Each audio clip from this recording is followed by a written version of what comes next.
Bonjour et bienvenue dans cette série de vidéos qui entend porter un regard sur la spiritualité dans le tarot de Marseille.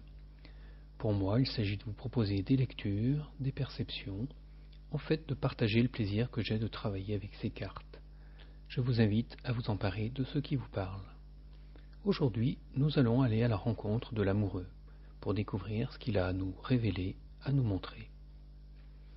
Dans cette présentation, je vais changer mon habitude de développement pour venir directement zoomer sur un détail de la carte. Les 4 fleurs sur la tête du personnage de droite. 3 fleurs à 5 pétales, plus une fleur à 6 pétales. 3 x 5, 15, plus 6, 21. On ne peut ignorer cette organisation des 21 arcanes majeurs du battleur au monde. Nous voyons souvent les approches de 2 x 10 ou de 3 x 7 qui ont chacune leur intérêt.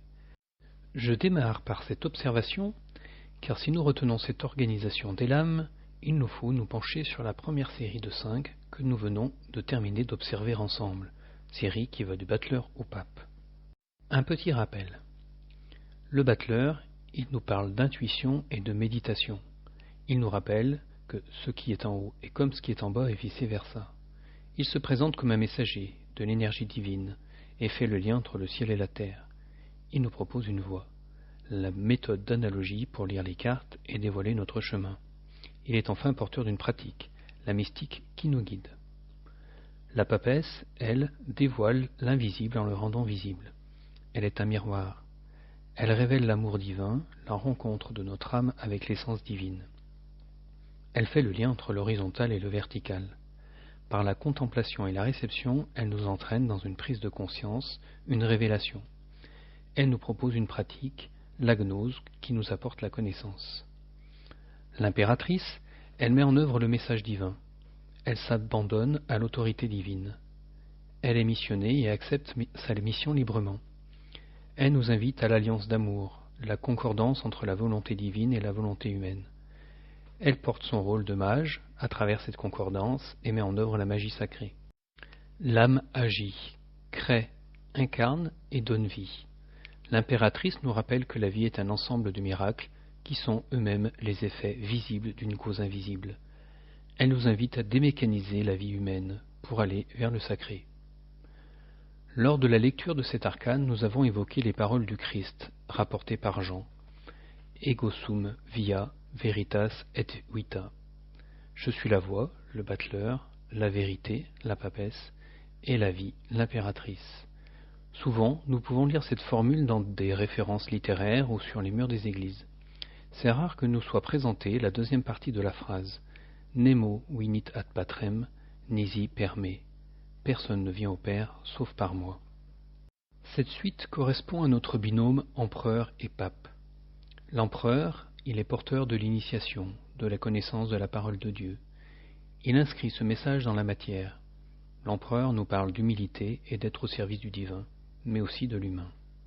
Il nous rappelle que nous sommes à l'image de Dieu et que plus nous sommes humains, plus nous nous rapprochons de Dieu. Le pape, il fait le lien entre le ciel et la terre, particulièrement au travers de la prière et de la bénédiction. Il nous invite à l'introspection et au regard en soi. Il nous rappelle la double nature du Christ et de l'homme, à savoir humaine et divine. Ainsi nous pouvons lire et entendre cette parole du Christ, nisi per me, sauf par moi, comme l'idée d'un chemin proposé par lui, son humilité et sa foi en Dieu, mais aussi en l'homme, d'où son sacrifice. Il nous indique que Dieu est à l'intérieur de nous, si nous acceptons sa présence, et qu'ainsi on vient au Père par soi. Nous pouvons lire ces 5 cartes comme un guide. Cette série nous propose d'arriver, par les exercices de la méditation, de la contemplation, de l'initiation et de la prière, dans un état d'harmonie qui nous permet de vivre dans l'amour de Dieu et de notre prochain. Ce qui nous amène directement à l'arcane 6, nouveau départ et nouvelle voie. Après ce détail des fleurs, en prenant du recul, nous voyons tout à fait la nouvelle dimension, la nouvelle vision exprimée par la carte. L'amoureux ne représente plus un personnage unique ou principal tenant toute la place dans la lame. La carte est divisée en 2, le céleste avec l'ange et le terrestre avec 3 personnages qui sont tous en miroir.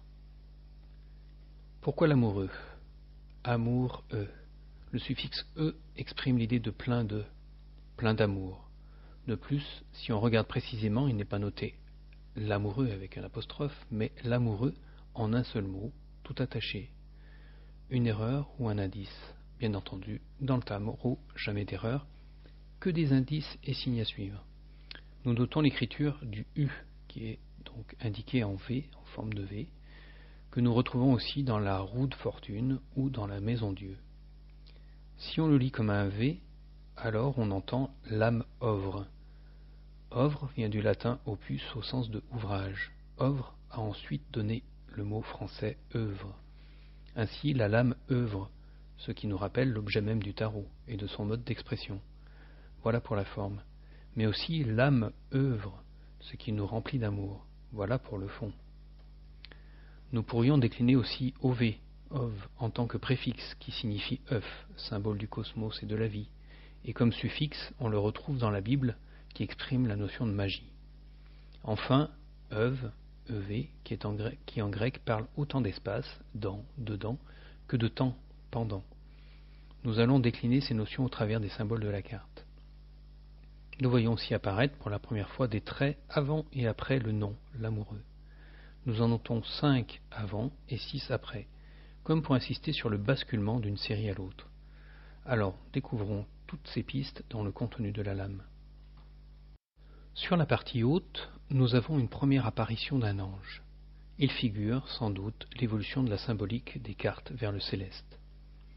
Nous pouvons noter que cet ange n'est pas n'importe quel ange, puisqu'il représente Cupidon, le dieu de l'amour depuis les Romains jusqu'à nos jours. La cohérence est donc de mise avec le nom de la carte. Cupidon est fils d'Hermès et d'Aphrodite, battleur et impératrice. En tant que dieu de l'amour, il n'oblige rien. La corde de son arc n'est d'ailleurs pas tendue, il laisse le choix. Dans la mythologie, il est lui-même amoureux de Psyché, qui est le symbole du souffle vital, de l'âme. Ainsi, avec sa flèche, il fait le lien entre l'énergie divine et son incarnation terrestre. Mais en regardant de plus près, nous pouvons distinguer qu'il n'est pas tout seul. Derrière lui brille le soleil. Depuis l'aube de l'humanité, il a symbolisé la lumière, l'éternité, la vie. Chez les Celtes, c'est le cercle, c'est-à-dire le tout, la totalité, mais aussi le triskel, la trinité. Chez les Grecs chrétiens, il est symbole du divin, du Verbe et de la puissance créatrice, symbole de la résurrection. Il représente la force de l'Esprit Saint. C'est l'amour qui embrasse toute chose. Nous développerons plus le soleil dans la carte 19 du même nom. Enfin, entre le soleil et l'ange, nous pouvons percevoir un troisième symbole, le crâne. Il représente la voûte céleste. C'est la connexion aux énergies supérieures. Il représente aussi la conscience, la connexion à l'énergie en soi. Le crâne symbolise la mort, mais surtout la renaissance, la résurrection. C'est l'œuf du monde qui contient tout. Chez les chrétiens, le crâne est le Golgotha, lieu de la crucifixion, et ainsi point de départ de la résurrection du Christ. Nous en reparlerons dans notre lecture de l'arcane 20, le jugement. Ainsi, nous trouvons là encore 3 symboles comme une préfiguration de la Trinité. Finalement, nous avons l'équilibre parfait, 3 personnes en bas, parfaitement visibles, et 3 figures célestes en haut qui se dévoilent au fur et à mesure. 3 plus 3 égale 6. 6 numéros de la carte, symbole de l'union, de l'équilibre. Dans différentes traditions, il est symbole de beauté, de perfection et d'amour. En mathématiques, c'est le premier chiffre parfait. Il symbolise la rencontre de 2 mondes parfaits. C'est l'hexagramme. C'est l'union du ciel et de la terre, du macrocosme et du microcosme. Nous retrouvons chez les chrétiens le chrisme, la roue à 6 rayons. Nous y reviendrons plus loin. Mais comment passe-t-on du haut de la carte au bas de la carte ? Nous constatons dans les 3 personnages humains que 2 ont la tête couverte, une couronne pour l'un, des fleurs pour l'autre, et que le 3e, qui est central, est tête nue. Depuis le début de nos lectures, c'est le premier personnage que nous rencontrons tête nue. Les disciples du pape sont tournés d'une tonsure qui les qualifie. En fait, ce personnage nous montre le passage du haut en bas. Sa tête est touchée par les rayons du soleil. Il est en connexion directe avec l'énergie divine. Ces rayons éclairent l'homme, son crâne, donc sa conscience. L'énergie divine dévoile le chemin spirituel pour accéder à la connaissance. Par le 6, elle nous révèle la voie pour entrer en harmonie, en équilibre avec l'univers. En passant du pentagramme à l'hexagramme, l'homme se superpose au monde. il s'intègre et fusionne avec lui. Cette intégration est avant tout spirituelle. C'est une prise de conscience intime de notre condition, menant d'un côté à l'apaisement, c'est le personnage de droite, la main sur le cœur de celui du centre, de l'autre côté, il nous amène à la sagesse, c'est le personnage de gauche, la main sur l'épaule du personnage central. Nous avons déjà évoqué les fleurs du personnage de droite. Attardons-nous quelques instants sur la couronne du personnage de gauche. Sur le plan matériel, cette couronne pourrait être de laurier, symbole de victoire. Mais sur le plan spirituel, nous retiendrons surtout l'idée de victoire sur soi et ainsi d'humilité. Dans ce cas, elle fera plutôt référence à la couronne d'épines. Sur le plan matériel, terrestre, dans une lecture, cet arcane 6 exprime souvent le doute entre deux aspirations. Il exprime en partie le choix, comme le battleur. L'amoureux est la première lame de cette nouvelle série de 5, comme le battleur pour la série précédente. Le personnage central est le premier à découvrir ses jambes. Au regard de l'avertissement de la lame numéro 1, le battleur, par son initiation, ce personnage n'a plus de risque de se leurrer. Le parcours des lames précédentes nous a amené à percevoir une nouvelle pratique, celle de la discipline spirituelle. Deux sens complémentaires dans cette discipline. Le premier, celui de la conduite, de la rigueur, du travail. Le second, celui de la connaissance, de l'étude. En tenant sa ceinture avec sa main droite, le personnage nous indique qu'il maîtrise le bas de la carte. Il est en équilibre au milieu de 3 axes et 3 plans. Sur le plan spirituel, il a une inspiration unique, ce qui lui confère la foi. À travers l'alliance d'amour, il s'éveille à la réalité du soi, de l'autre, du monde et du divin. Le support des 3 plans est le chrisme, qui représente les 3 axes. Un premier axe est le temps, symbolisé par le personnage de droite. Celui-ci semble plutôt jeune, et du même âge que le personnage central. Cette jeune femme semble aussi symboliquement jouer de la harpe sur la poitrine du jeune homme. Qui dit musique dit temps. Sa main était au niveau du cœur, qui dit cœur dit battement. Notre système horaire, hérité des Babyloniens, est structuré autour du 6, 60 secondes, 60 minutes, 24 heures. Relié au cœur, c'est l'axe de l'éternité. Un deuxième axe, c'est l'espace, symbolisé par le personnage de gauche. Ses 2 bras semblent former une équerre. Sa main droite indique le sol.